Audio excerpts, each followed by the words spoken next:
After 4 full days of lying in state, the coffin of Queen Elizabeth left Westminster Hall at 10:44. Issued a statement in tribute to his mother, addressed simply as Mommy. "Mother, Your Majesty, 3-in-1. He said, "Your Majesty, it has been an honor and a privilege to serve you." Buckingham Palace has witnessed many dramatic moments, but few rival what just unfolded.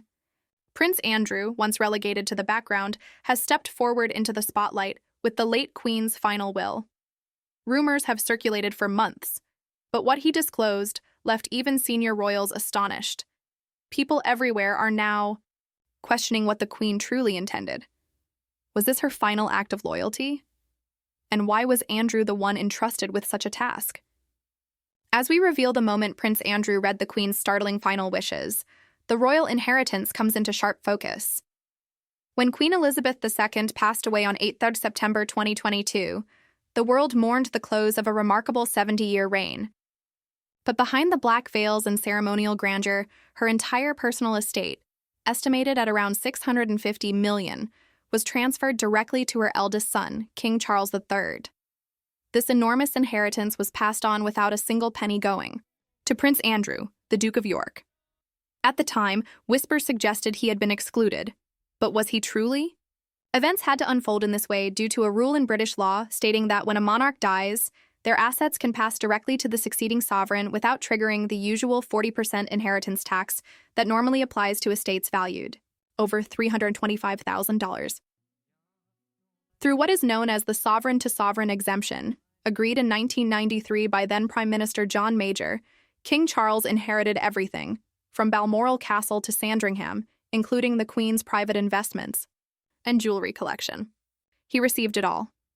There was no court dispute, no public disclosure, and no legal obligation to share any of it with Prince Andrew, Prince Edward, or Princess Anne. It is therefore unsurprising that news soon emerged of Prince Andrew reportedly feeling bewildered and in despair.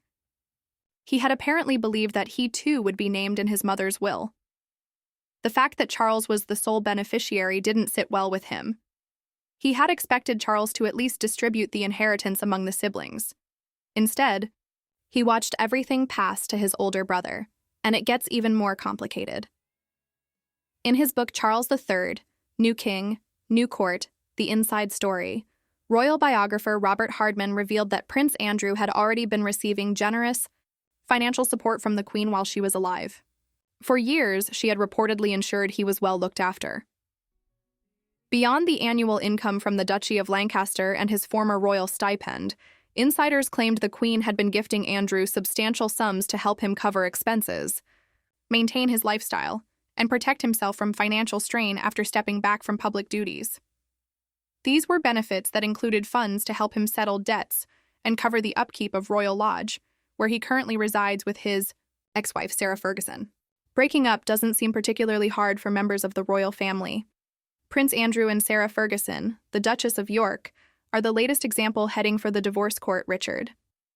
Although Prince Andrew and Sarah Ferguson officially divorced in 1996, their bond did not vanish with the paperwork. They have remained so close that they still live together.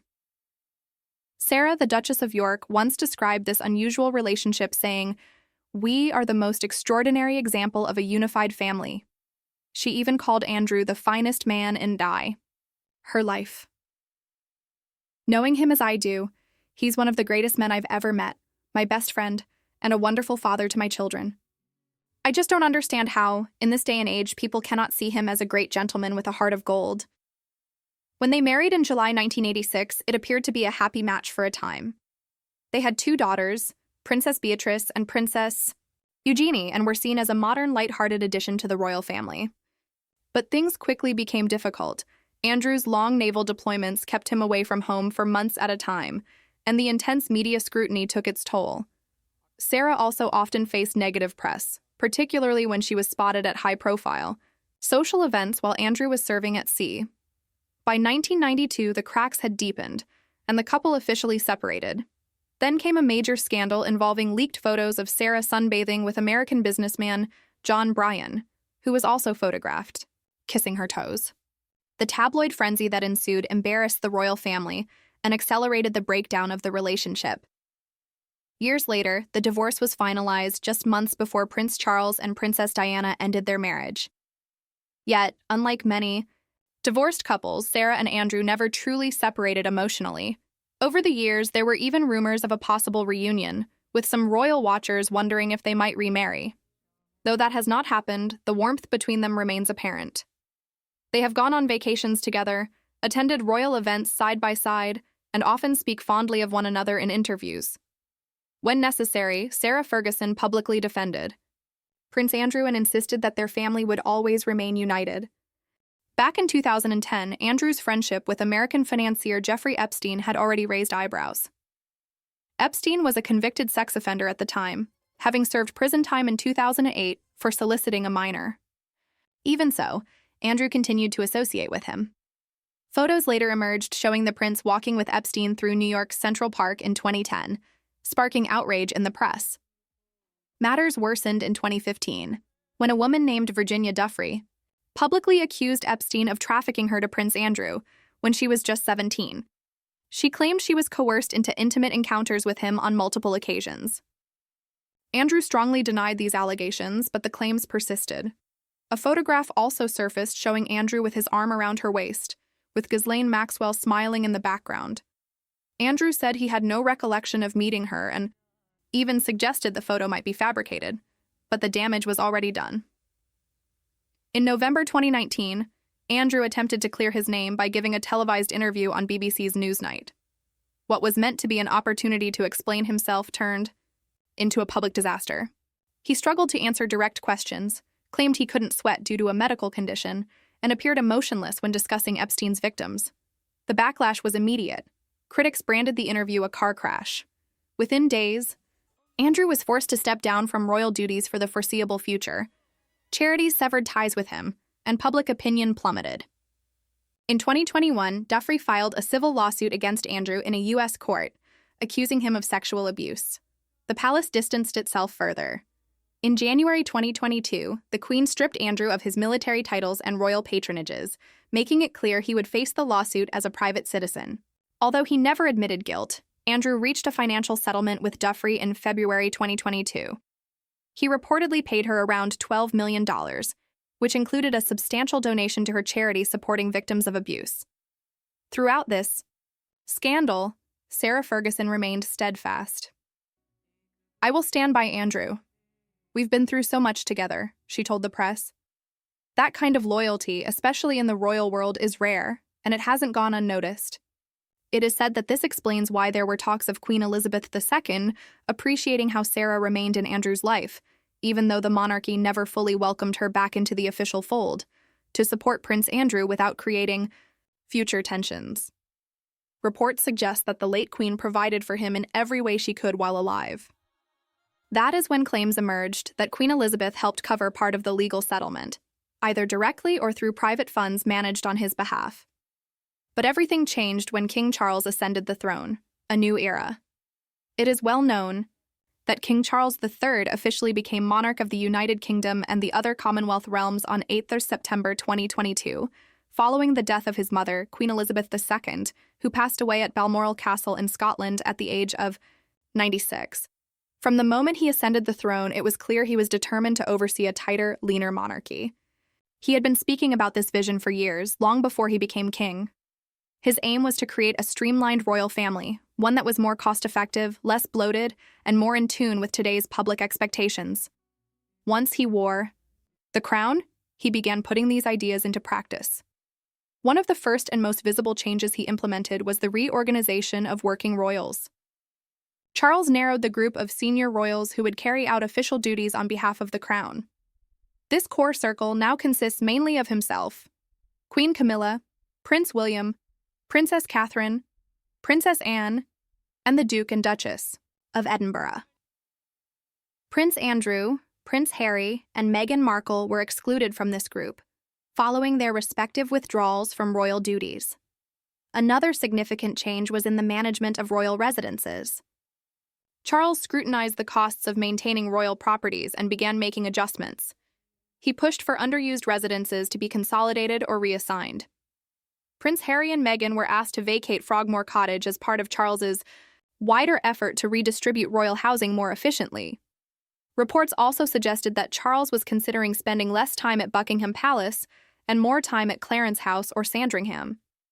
Regarding staff and palace management, Charles introduced cost-saving measures by reducing the number of personal aides and courtiers. Long-serving royal employees were reassigned, and several positions were either merged or removed. These moves were interpreted as a clear message that the monarchy would no longer maintain the large teams it once did. He also restructured how honors and royal patronages were allocated. With fewer working royals available to serve as patrons, some organizations lost their royal connections entirely, while others were reassigned to more active members of the family. This selective approach helped streamline royal influence while avoiding overreach. On the symbolic front, Charles updated several aspects of royal tradition to project a more modern image. For instance, the coronation ceremony, while still steeped in history, was notably shorter and simpler than previous ones. It included Buddhist, Hindu, Jewish, Muslim, and representatives from multiple faiths and diverse backgrounds, demonstrating Charles's intent to be a defender of all faiths rather than solely the traditional defender of the faith for the Church of England. The guest list was also trimmed, with fewer foreign royals and dignitaries in attendance, focusing instead on community leaders and volunteers. Environmental sustainability, one of Charles's long-standing passions, became more prominent during his reign. Even before becoming king, he had championed greener practices within the royal estates. Now, under his leadership, more royal properties began adopting renewable energy sources, sustainable farming methods, and waste reduction initiatives. He was also vocal in promoting environmental causes both publicly and within his family. As children, Charles and Andrew could not have been more different in temperament. Charles was quiet and serious, feeling the weight of being the firstborn and future king. Their father, Prince Philip, often pushed Charles to be tougher, a pressure Charles did not always respond to easily. Andrew, in contrast, was louder, more confident, and relished being the center of attention. He was not burdened by the same expectations as his elder brother. Because of the age gap, Charles and Andrew did not grow up as close siblings. By the time Andrew was old enough to talk and play, Charles was already a teenager with his own set of responsibilities. They inhabited the same royal world but led largely separate lives. Yet, there were glimpses of affection. A photo from Andrew's christening showed a young Charles cradling his baby brother in his lap, a tender moment suggesting that, despite what came later, a bond existed in the early years. As adults, their paths continued to diverge. Charles took his responsibilities, seriously immersing himself in public service. He established the prince's trust to support young people and became widely recognized for his passion for nature, farming, and architecture. He kept himself occupied with royal duties year after year, always preparing to be king. Andrew, by contrast, chose a different path. He joined the Royal Navy and served as a helicopter pilot. In 1982, he fought in the Falklands War and was praised for his courage. He was later promoted to lieutenant in 1984, but after leaving the military, Andrew's life became more complicated. He took on some royal duties but did not demonstrate the same work ethic as Charles. Over time, he became known for spending beyond his means and for associating with questionable individuals. Charles is careful, controlled, and acutely aware of public perception. Andrew is bold, sometimes reckless, and often acts first without fully considering the consequences. Their relationship began to show cracks more clearly in recent years. Still, it's not all negative. There have been occasions when Charles has supported Andrew, particularly during difficult times. In June 2023, for example, King Charles made a visible gesture of support for Prince Andrew during the annual Garter Day ceremony at Windsor Castle. While Andrew was not permitted to join the public procession due to his withdrawn royal status, Charles reportedly ensured that his brother was still included in the private elements of the event. Being the firstborn and future king came with enormous pressure. Their father, Prince Philip, often pushed Charles to be tougher, a challenge Charles did not always handle easily. Andrew, in contrast, was louder, more confident, and enjoyed being the center of attention. He was not burdened by the same expectations as his elder brother. Because of the age gap, Charles and Andrew did not grow up as close siblings. By the time Andrew was old enough to talk and play, Charles was already a teenager with his own set of responsibilities. They inhabited the same royal world but led largely separate lives. Yet there were glimpses of affection. A photo from Andrew's christening showed a young Charles cradling his baby brother in his lap, a tender moment suggesting that, despite what came later, a bond existed in the early years. As adults, their lives continued on very different paths. Charles took his role seriously.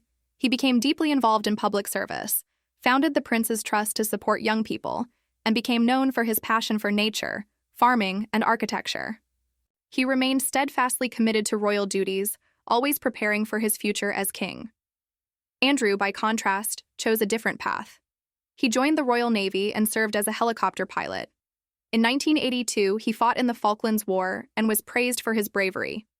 He was promoted to lieutenant in 1984. But after leaving the military, Andrew's life became more complicated. He undertook some royal duties but did not demonstrate the same consistency or work ethic as Charles. Over time, he developed a reputation for overspending and associating with controversial figures. Charles is careful, controlled, and acutely aware of public perception. Andrew is bold, sometimes reckless, and often acts before fully considering the consequences. Their relationship began to show cracks more clearly in recent years. Still, it hasn't all been negative. There have been occasions when Charles supported Andrew, particularly during difficult times. In June 2023, for example, King Charles made a deliberate gesture during the annual Garter Day ceremony at Windsor Castle. Although Andrew was not permitted to join the public procession due to his withdrawn royal status, Charles reportedly ensured that his brother was still included in the private elements of the event. According to royal insiders, this was a deliberate decision by the king to avoid completely excluding Andrew. The move attracted attention because it came at a time when many believed Andrew had been fully cast aside. By allowing him to attend the behind-the-scenes portions, Charles seemed to send a quiet message. While Andrew was no longer a public-facing royal, he remained family. It was one of the rare moments where Charles balanced public duty with personal loyalty, supporting his brother without issuing an official statement. Yet that support has not always bridged the emotional gap between them. They are not particularly close, and never have been. People continue to speculate about how their differences impact the royal family's image. Charles now carries the weight of the crown. He is striving to safeguard the future of the monarchy, which often means making difficult decisions, even when they involve his own brother. Andrew, for his part, is living a life away from the spotlight. He is no longer a working royal and is no longer protected in the same way. Although Charles has not pushed him out entirely, he has made it clear that the royal family must move forward. What began as two very different boys growing up in the same palace has become a story of two men leading very separate lives. But what do you think? Is Prince Andrew's place in the royal family truly secure, or is King Charles gradually pushing him out? Let us know in the comments below. We are eager to hear your take on this royal drama.